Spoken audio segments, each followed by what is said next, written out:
very small. Okay, a lot of us don't have full bands. Maybe it's just yourself as a keyboard, maybe you sing too. But still, it's a good thing. Again, my training under my pastor in Michigan, I don't want any dead space, is what he told me. No dead space. So while we're waiting for somebody to come up, to make an announcement or anything, I have to have something going at all times. What do you do in that case? Well, I've done things. You take a song. I've just added something to it, and I've done ridiculous things.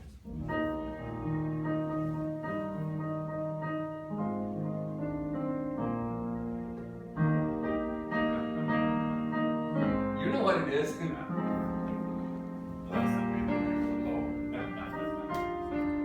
Right? I've done that, but you say, okay, but that's going to throw the pastor off. He'll probably regret. No, change the rhythm to where it's undetectable.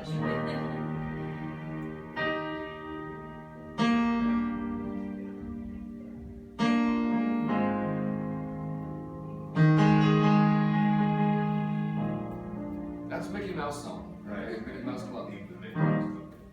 I hate to say it, my background is, before I was saved, I played in bands in the world, okay? So secular music was my training ground, so it's affected me. There is a lot of secular music that the music part of it is very gospel influenced, okay? And the one that comes to mind, probably the most famous progression I do as pop music is based on a Doobie Brothers song called Minute by Minute. And in giving keyboard lessons, I actually pull that out and say, learn this. And it's a tough one to learn in time. I don't know if I can do it.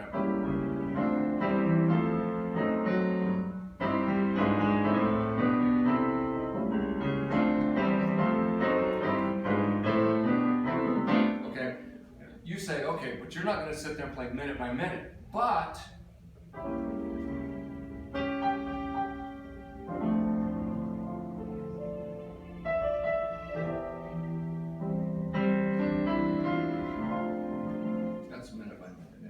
so, talk music basically it's your time to really explore,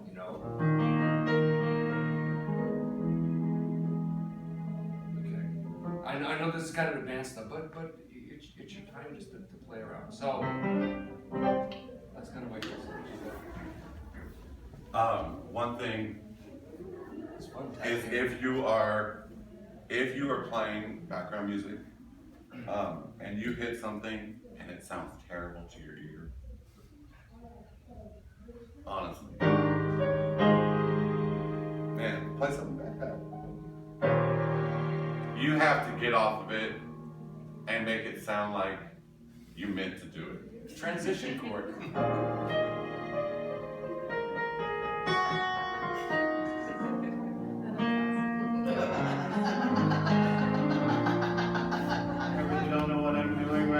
But I'm not going to let anybody know right now.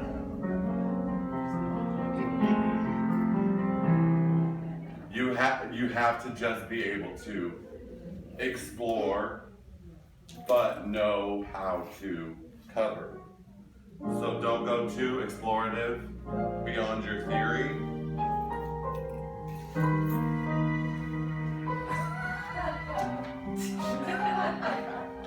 And be careful of the expression of your face when you do it too. I was trying to show you that I was really hitting something bad, because I really didn't know what I was about to hit. Anyway, so when you're exploring, I think I've said this a couple of times. When you're playing, you just can't. You have to keep. That's exactly what I meant to play, blessed Jesus. And if you are in the mess, I've gotten myself into a couple of messes. And I've just ruined it.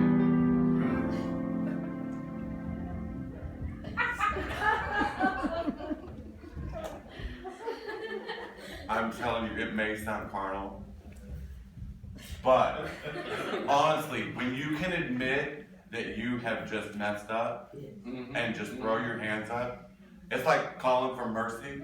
God help. It's amazing. The mistakes that you make and you admit it to yourself and you just say, God, now honestly sometimes I'm trying to cover, but at the same time, it's like, oh Lord, you just made a mistake. Just throw your hands up, and really, I do. I throw my hands up and surrender right then.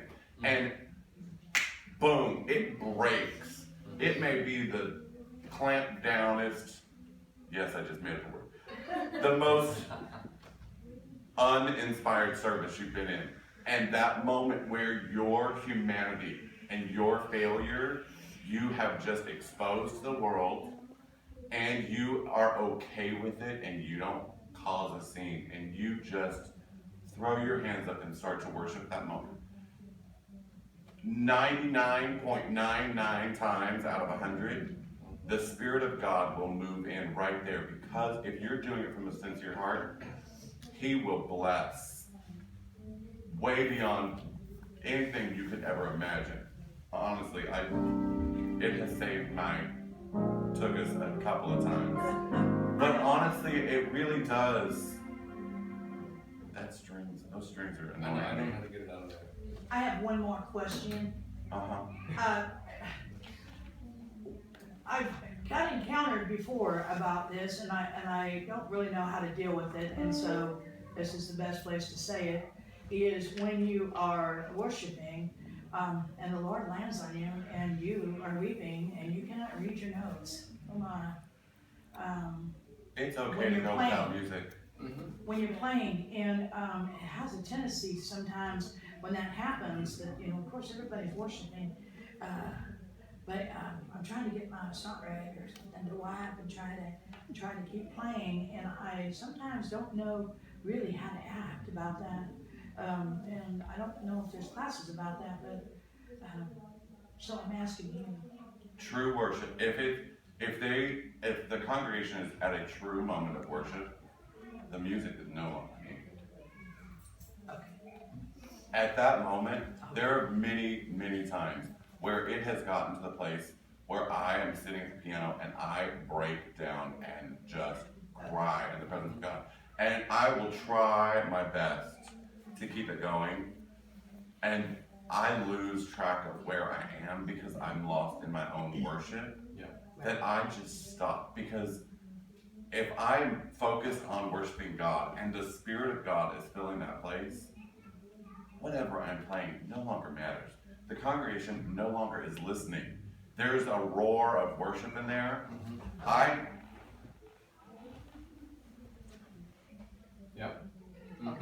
It's not about what you're playing. And God does not need your playing anymore anyway. He has used that music to get you to the ultimate goal. And that is where everyone is lost in worship. And they're not worried about a program. They're not worried about the next song. They're not worried about who's singing next.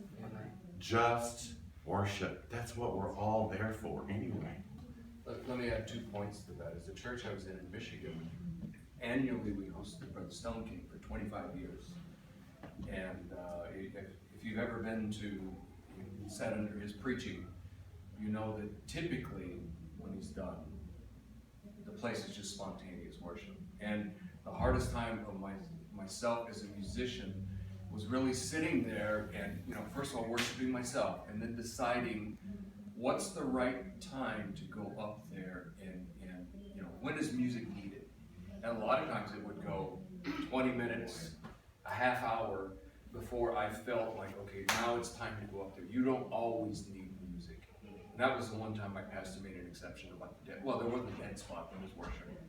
Okay? Right, sure. And then the other thing I remember telling my department is, I don't care what, if you're on drums, I don't care if you're a singer, if you're this or that, and if we have the type of service going on, and you feel the need to get to the altar, there will be nothing said from me by you leaving your position. I don't care what you're playing, singing, Right. whatever. Okay. You get to the altar, and I stuck by that. So. I don't know if anybody went to Youth Congress last year, but there was one service where the power of God fell, and I'm talking this place is packed. Okay, and usually in those big conferences, there's a lot of talking and stuff, and that music is kind of needed. But at the end of that service, the singers were laid out on the floor, the musicians were nowhere near their instruments. And I don't think anybody missed the music. I didn't even realize till that was over that there was no Because- music playing. Because we got to the point. Right, and it was, Where and if we you were can no do longer it in that needed. big of That's right. setting, you can do it in a smaller setting. Exactly. And And it it's just was not- okay. Yeah, Getting to the point where you can say to yourself, we are to the place in God right now where it is okay that I abandon my post and I go do what we are number one called for.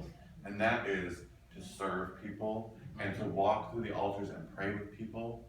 That's right. I love being able to pray with people. I don't get to do it very often, but because I'm always at the keyboard. But being able to, when that roar of worship is going on, to just say, who cares about music? Who cares? I mean, we practice and practice and practice, but the ultimate goal is for God's power and manifestation to come forth in that place. And once it's there you go. Have your way. I'm out the way. That's good. Thank you. You were gonna ask a question? No, I was just going to reiterate on that, and that if your goal, I mean, if your role is to usher in the presence of God, once He's there,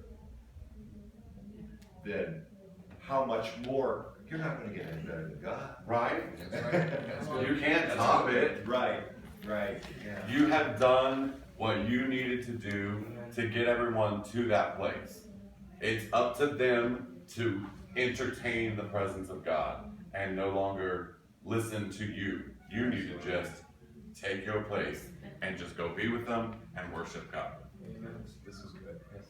This is just a tiny personal testimony about this. When I was an older young person, I was at a really critical stage. I was actually just about to head down a bad path. And I was kind of in that spot where I was trying to, kind of going through the motions. Anyways, I was at camp meeting. And I kind of went to the front and I was praying because I knew that's what my parents and everybody wanted me to do. And I had all these people around me and I was just embarrassed, wanted to just leave. And the camp organist was playing and just creating that beautiful atmosphere. And all of a sudden the music stopped. And I was a long ways from the organ. And he was a good friend of our family. And I had no idea he was coming my way until I was just sitting down until he knelt down next to me. And for the rest of my life, it'll be a pivotal moment where I felt he put his hand over my hands that were on my face, and in that moment, all of my strength went. I felt it, and I felt like the Lord was using him to hold me. And that day, I made my way back. And so that's just, obviously, we don't just abandon our music. We're not, but his music was not more important than his. Right. He was ministering, whether it was on the organ. Right. So the Lord used that to keep serving him, and so I'm really glad we talked about this. That really impacted me. That is our ultimate goal. Yeah. Our ultimate goal is to be a servant to whomever is coming into that service.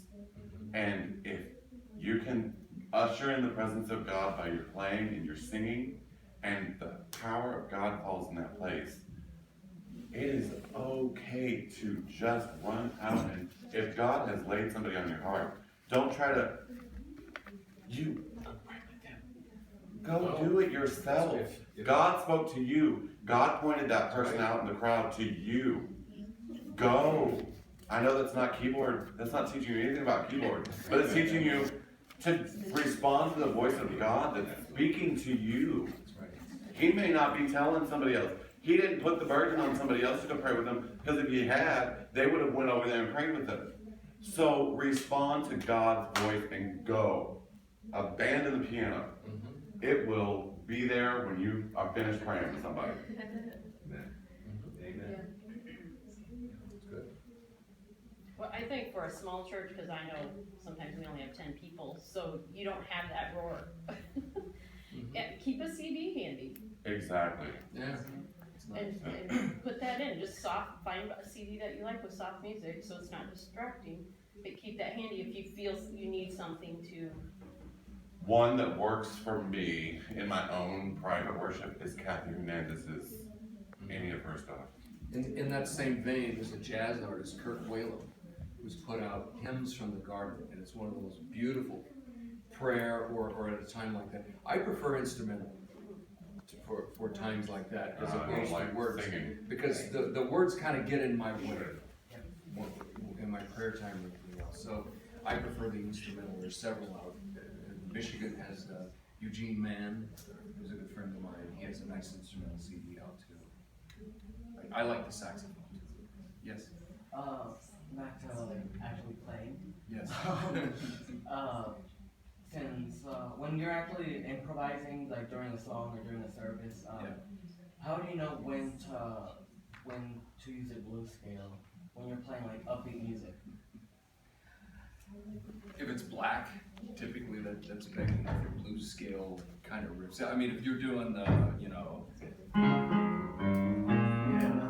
you're doing that kind of thing, Yeah, if usually. that's the way it goes, then typically I'm just kind of vamping over. I'm using the blues scale if I'm playing single notes there. So, Any of the black gospel shout songs, yeah. you can throw it anywhere where it fits, and it's gonna fit almost like every chord because there's only 2 chords in most of the songs. Yeah, that's a one. It's a 1 to a 4, to a 1 to a 4, to a 1 to a 4. And it's both 7 chords, so. Yeah, and that's the thing too. That's your 7 is your. And here's the other thing: is like James, I got a lot of exposure to. I've been in situations with black gospel music.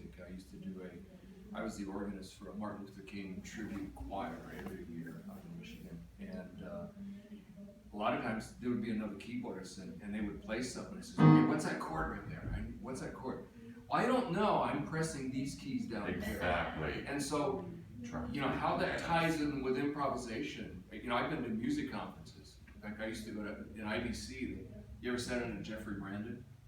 Dude wears like a size 16 shoe, and it's all pedals with him. He can do this with his foot, and he's amazing.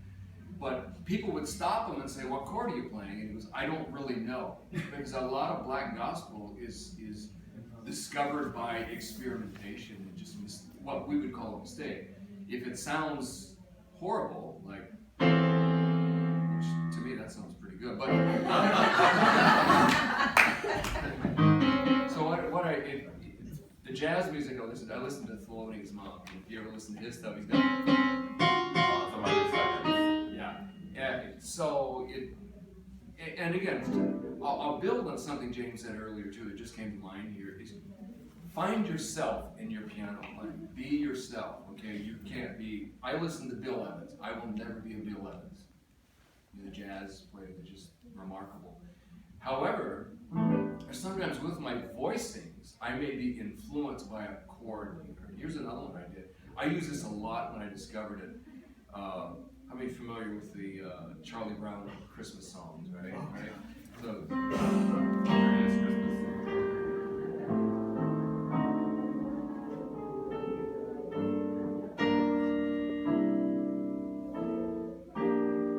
this chord right here.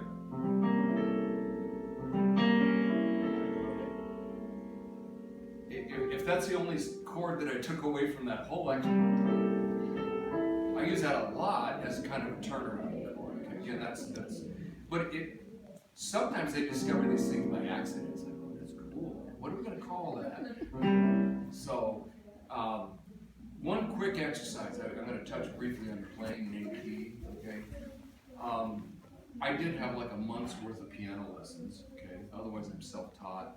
But the thing that I learned there is to take a pentascale. I'm going to cover this in my theory class, and I'll have a handout that they didn't get printed. I'll have to email it. But pentascale, I like it because you have 5 fingers. And in both hands, what she taught me is run a pentascale. Key of C, C, D, E, F, G, F, E, D, C. If you want to train your voice, sing those notes while you're playing, by the way. And then what we would do is we would end that by playing, and this is both hands, a C chord, followed by an F chord, followed by a G7 chord, followed by C chord, right? Now you say, oh, that's easy. Well, nail that. Now take it up a half step.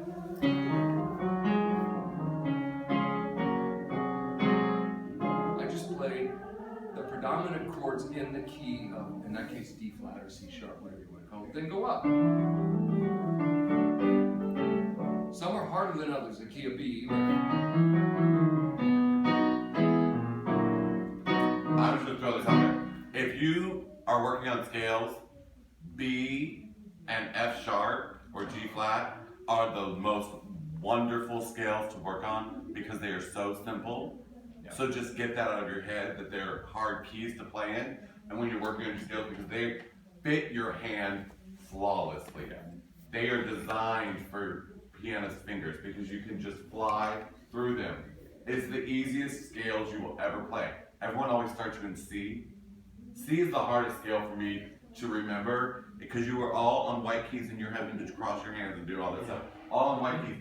B, your hands, it's 1, 2, 3, B, C sharp, D sharp, crossover, E, and then you have 3 black notes. Done that, and then you cross over. Yeah. Super simple. B is the best scale in the world to play. Just don't make me play it in the middle of church. Yeah, and again, what he's talking about there's the full scale when you play all 7 or 8 notes counting the octave, okay? What I'm saying is start simple Right. and do a pentascale. You have 5 fingers, do it both hands, okay? Go up chromatically until you start in C and end up in C, okay? Then the next challenge is get out a metronome. Start it slow, but have it to where any of those keys you can play at the same speed without faltering. And really, in all honesty, the thing I'll talk about is practice time, okay? Imagine a pastor that gets up and just wings his sermon every week. It's kind of like, oh, God's gonna give it to me, you know? I'm gonna get up there and I'm gonna flip my Bible and, you know, point right here and we're just gonna go with it. No, he spends hours and hours hearing from God and preparing a sermon, okay? The Bible does say, play your instruments skillfully. Okay, skillfully means you need to practice, and you really should incorporate some personal practice time. And whether it's doing scales are not fun. It's a lot funner playing, you know, like total grade.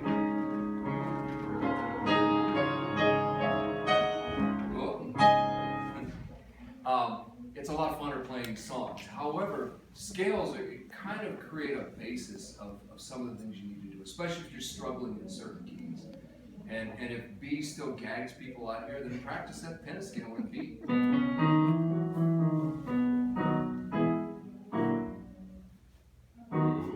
I know. He heard it. So The Lord can't move the rest of the day. See, that's Florida. well, I had actually never played that first Andre Crouch song. I've listened to it a lot. I don't know why. I don't know why, right? I don't know why you haven't played it. Right. No, but what I was doing, initially I was playing the chords to the bridge. I was like going, let's see, what are we doing at F? So that's 7. I was trying to do one of these. But that's the bridge chord. I was doing the bridge chords to the verse, and I was told by the bass player later, he yelled out a chord to me. He's like, oh, okay, so you go to the 5 there, you know? And he told me, yeah, Karen turned around and gave me the eyebrow to like straighten you out. But did anybody notice that I was playing the wrong chords? Thank you. I'm sorry. There was no rehearsal to that, by the way, and I should have practiced it. Right? So, yes. Can I ask you, just either one of you or both of you, when we were talking about like the top music, when we're just, do you have, I know everyone kind of has their favorite go-tos as far as just chord progressions. Do you guys have favorites? And if Minute by minute. Okay, good. Like I'm gonna take, like I wanna write them down, just like, you know, you can just tell me, do you guys have anything like that you can just throw out that we could write down and practice? I do. I play the same chord progression. Okay. And E flat is my key. Okay. Everything I write is in E flat. Well, not really. The majority of what I write is in E flat. So the song I sang last night, "You Deserve All My Worship," that is my go-to chord progression. And for most background, it's 1 to a 3/7 to a a 4/9. So A flat over E, E flat over A flat. Which is major ninth. To a 5 suspended.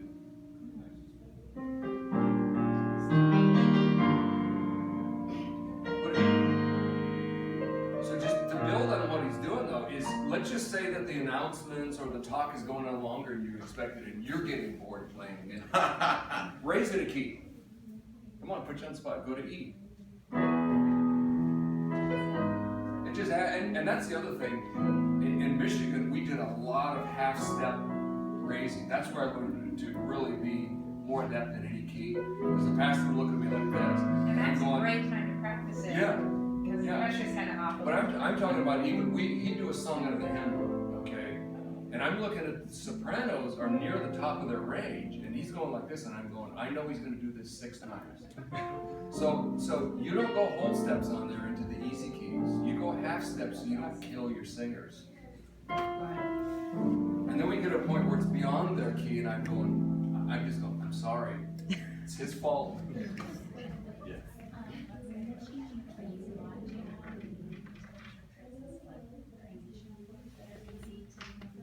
I don't think there is a trick to universally change keys other than the 5/11, but it totally is going to depend on the song.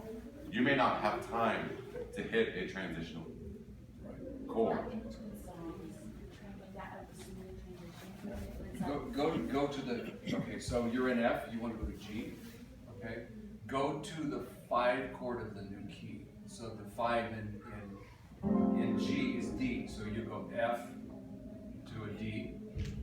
Or you get fancy and do a C over D, that was an 11 chord that he was talking about. Yeah. Or That takes you to the- if your songs are in one key apart from each other, if they're going up, start the other one in the lower key and just do the chorus.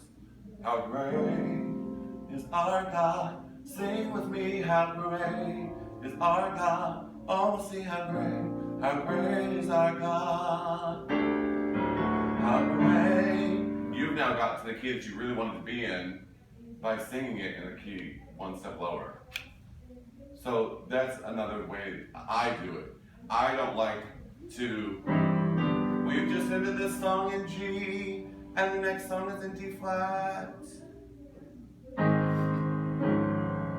And you just go. I like there to be a way to get there.